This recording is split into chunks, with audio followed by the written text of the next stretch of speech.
گزارش ہے کہ ویڈیو کو لاسٹ تک دیکھیں تاکہ بات پوری طرح سمجھ میں آئے۔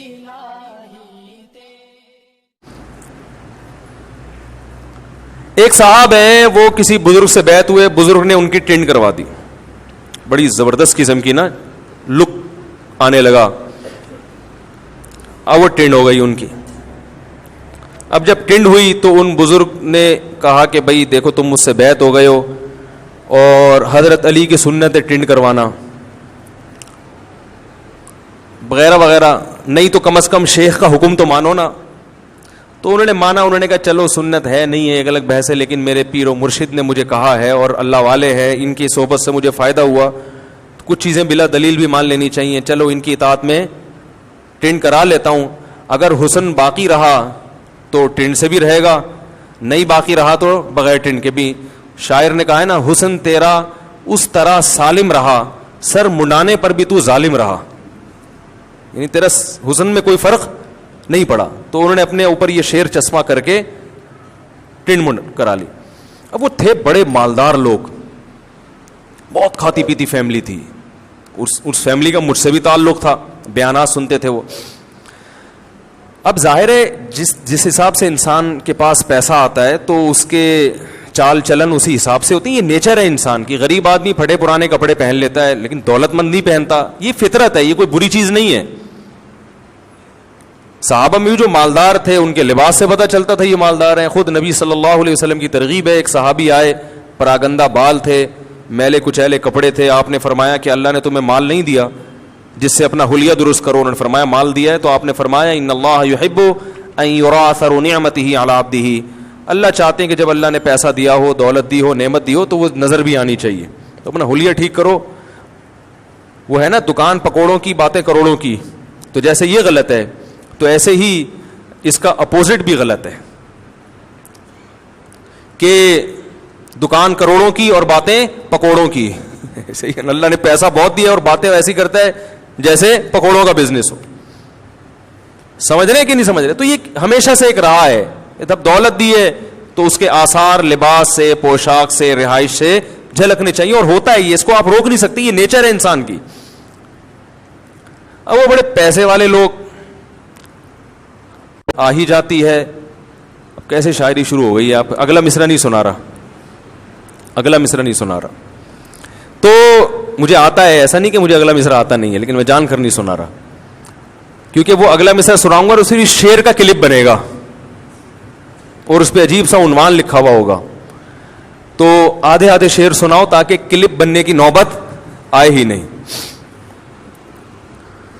تو انہوں نے کیا کیا، جب اللہ نے ان کو اتنی دولت دی تو وہ ٹینڈ والا بچہ کسی مجلس میں جانے کے قابل نہیں۔ ظاہر ہے جب تو مالداروں کے بچے، پھر وہ مالدار چاہتے ہیں ہمارے بچے شہزادوں جیسے لگے نا، تو کوئی دنیا میں ایسا شہزادہ گنجا میں نے آج تک میں نے نہیں دیکھا، کم از کم۔ ٹینڈ کروانا جائز ہے، سنت نہیں ہے۔ نبی صلی اللہ علیہ وسلم صرف حج اور عمرے کے موقع پر بال منڈوایا کرتے تھے، ورنہ آپ نے بال رکھے ہیں، بال تو انسان کی نیچر ہے، اللہ نے یہ دیے اس لیے رکھنے کے لیے۔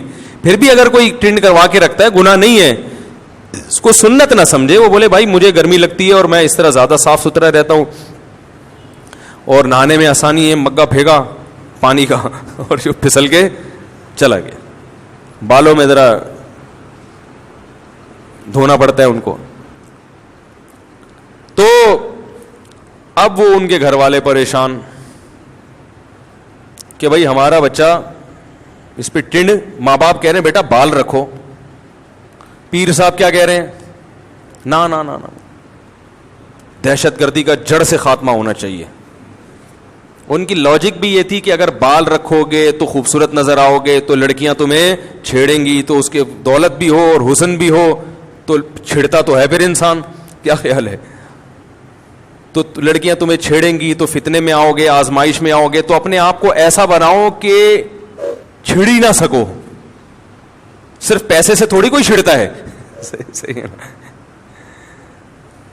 تو ایسا اپنے آپ کو بنا کے رکھو، ٹنڈا بالکل، جب بھی کوئی چھیڑنے کی کوشش کرے ٹوپی اتار کے سر دکھا دو، وہ بھاگ جائے گی، تو فتنے سے بالکل دور رہو گے ہمیشہ۔ تو انہوں نے مجھ سے رابطہ کیا. میں نے کہا یار جیسے پیر صاحب کہہ رہے ہیں چھوڑو, جب اطاعت کرنی ہے تو حلال حرام کا مسئلہ تو ہے نہیں, جیسے کہہ رہے ہیں عمل کر لو, فتنے سے بچ جاؤ گے. مجھے سمجھ میں تو نہیں آئی ان کی بات. میں نے کہا ظاہر ہے اب وہ بلا وجہ تعلق توڑنا بھی اچھا نہیں, لیکن پتہ چلا جب انہوں نے مجھے بتایا کہ میری والدہ کہہ رہی ہیں کہ بال رکھو, میں نے کہا میرے بھائی ماں کا حکم پہلے ہے. ماں کا حکم کیا ہے بولو نا, پہلے ہے. میں نے کہا ابھی یہاں پیر صاحب کی نہیں چلے گی, بلکہ میں نے کہا جو سچی مچی کا پیر ہوگا نا, جو واقعی اللہ کا خوف دل میں رکھتا ہوگا, وہ ماں کی مرضی کے خلاف آپ کو چلنے ہی نہیں دے گا. اس سے تو آپ بیعت اسی لیے ہوئے ہیں کہ آپ کو شریعت سکھائے, اور شریعت میں والدین کا حق سب سے, بولو بھائی, جب تک شریعت کے خلاف نہ کہیں آپ, وہ تو سب سے پہلے ہے. لیکن وہ پیر صاحب مان کے نہیں دے رہے. نہیں بھائی ٹرینڈ کراؤ, نہیں بھائی شیخ کا حکم, دینی معاملات میں شیخ کا حکم پہلے ہے. میں نے کہا بھائی یہ دینی معاملہ نہیں ہے, اور دوسرا یہ کہ دینی کوئی شریعت کا کوئی حکم تھوڑی ہے, یہ مباح ہے. بال رکھنا بھی جائز, کٹانا بھی جائز. تو مباح چیزوں میں, جائز چیزوں میں جب ماں باپ حکم دیں تو وہ جائز چیز کیا ہو جاتی ہے, واجب ہو جاتی ہے. بھائی ان کو اپنا بچہ اچھا نہیں لگ رہا گنجے پن میں, وہ دیکھو والدین کی کیسی محبت ہے کہ بچوں کو چاہتے ہیں نا کہ جس محفل میں ہمارا بیٹا یا بیٹی جائے اچھی لگے, اچھے کپڑے پہناتے ہیں نا, کتنا شاپنگ کے خرچ کرتے ہیں والدین اپنے بچوں کے لیے, کیونکہ بچوں کی زینت سے کس کی زینت ہے, والدین کی. لوگ کہتے ہیں وہ دیکھو وہ میلا ہے نا, میلا اس کا باپ آ رہا ہے تو باپ کی بے عزتی ہے یا نہیں ہے اس میں؟ تو باپ تو چاہتا ہے ہمارا بیٹا یا بیٹی ہم سے بھی آگے جائے ترقی میں, ماں بھی یہی چاہتی ہے. تو میں نے ان کو کہا, میں نے کہا بھائی جب آپ کی والدہ کہہ رہی ہیں تو اب آپ کو بال رکھنے پڑیں گے. انہوں نے کہا وہ لڑکیاں دیکھیں گی فتنہ ہوگا. میں نے کہا بھائی اتنا گہرائی میں جانے کی ضرورت نہیں ہے. یہ جو دینداروں کا حلیہ خراب ہو کے کتنے لوگ دین سے دور ہوں گے کہ یار بھائی دیکھو دیندار آدمی ایک چلتی پھرتی ایک تصویر ہوتی ہے, شریعت کی تصویر. وہ یہ بزبان حال کہہ رہا ہوتا ہے ایسے بن جاؤ. تو میں نے کہا لوگ مہنگے مہنگے تیل سر پہ مالش کر کے بال اگوا رہے ہیں, تو آپ یہ نقشہ پیش کر رہے ہیں کہ دین پہ چلنے کے لیے ایسا بننا ضروری ہے. تو اس سے دین کی محبت ہوگی یا دین سے وحشت ہوگی؟ تو وحشت ہوگی اس سے دین کی. لوگوں کو دور بھاگیں گے لوگ دین سے. بڑا سمجھایا میں نے کہا یہاں تو یہ دلائل ایک طرف, جب ماں نے کہہ دیا تو ماں نے تو بھائی جنا ہے. وہ کہہ رہے ہیں پیر صاحب کا بڑا مقام ہوتا ہے. میں نے کہا ہوتا ہے, اماں سے بڑا نہیں ہوتا. بلکہ میں نے کہا بھائی ماں تو دور کی بات, اگر بڑا بھائی بھی کہہ رہا ہے نا تو بھی پیر کے حکم پر بڑے بھائی کے حکم کو ترجیح دو. بڑے بھائی کی ویلیو بھی اسلام میں زیادہ ہے, باپ کی جگہ ہے وہ. قرآن میں جگہ جگہ وَأُولُو الْأَرْحَامِ بَعْضُهُمْ أَوْلَىٰ بِبَعْضٍ فِي کتاب اللہ. اللہ کی کتاب میں رشتہ داروں کا حق سب سے پہلے ہے. تو جس نے آپ کو دین سکھایا بہت بڑا حق ہے اس کا, اس میں کوئی شبہ نہیں ہے. جتنی خدمت کر سکتے ہو کرو, لیکن باپ کے بعد ہے.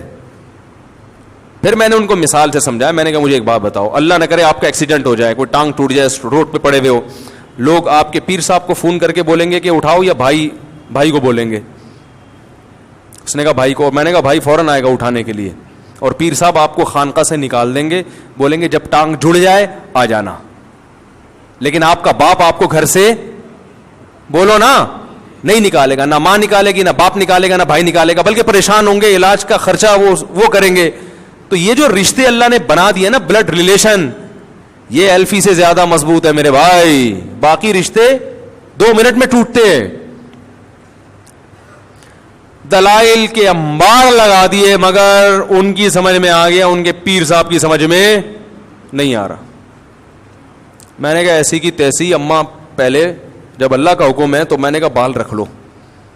بالآخر وہ ان کا تعلق ہی ختم ہو گیا پیر صاحب سے. پھر بال رکھنے پر یہ ہے شخصیت پرستی. ٹھیک ہے, اتنا بھی نہیں ہونا چاہیے بھائی. تو یہ پیر صاحب ان کے دیندار, مگر شریعت میں عمق اور گہرائی نہیں ہے, علم میں کمال نہیں ہے, رسوخ نہیں ہے. اس لیے کہتے ہیں علمی باتیں علماء سے پوچھو.